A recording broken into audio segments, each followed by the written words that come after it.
अलैकुम वरहमतुल्लाहि वबरकातुहू। नाज़रीन, उम्मीद है कि आप खैर आफियत से होंगे। अल्लाह आपको शादो आबाद रखे। 1300 साल की उम्र का बादशाह हज़रत दानियाल अलैहिस्सलाम एक दिन जंगल में चले जाते थे। आपको एक गुंबद नज़र आया। आवाज़ आई कि दानियाल इधर आ। दानियाल अलैहिस्सलाम उस गुंबद के पास गए।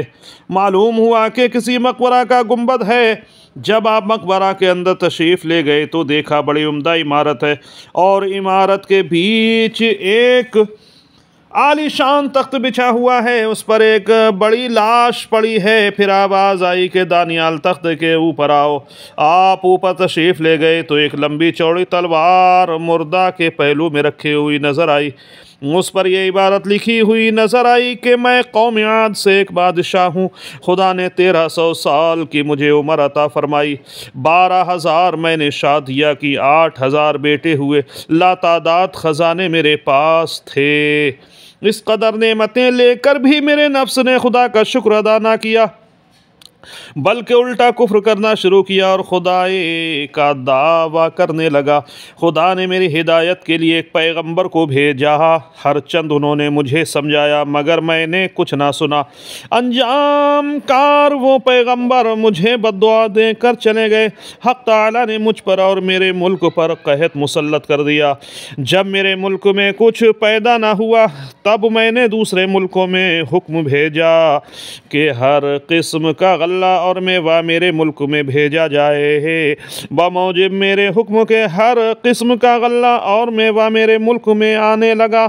जिस वक्त वो गल्ला या मेवा मेरे शहर की सरहद में दाखिल होता फ़ौरन मिट्टी बन जाता और वो सारी मेहनत बेकार जाती और कोई दाना मुझे नसीब ना होता। इसी तरह 7 दिन गुजर गए। मेरे किले से सारे अहाली मवाली, बेवियाँ बच्चे सब हला भाग गए।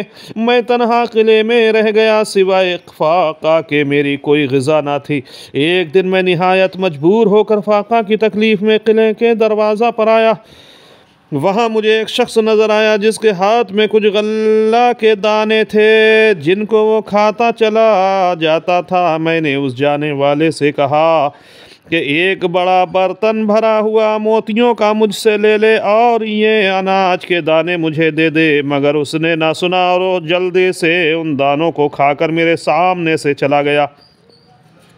अंजाम ये हुआ कि उस फाका की तकलीफ से मैं मर गया। ये मेरी सरगुज़िश्त है। जो शख्स मेरा हाल सुने वो कभी दुनिया के फरेब में न आए। नाज़रीन, क्या समझे आप इससे?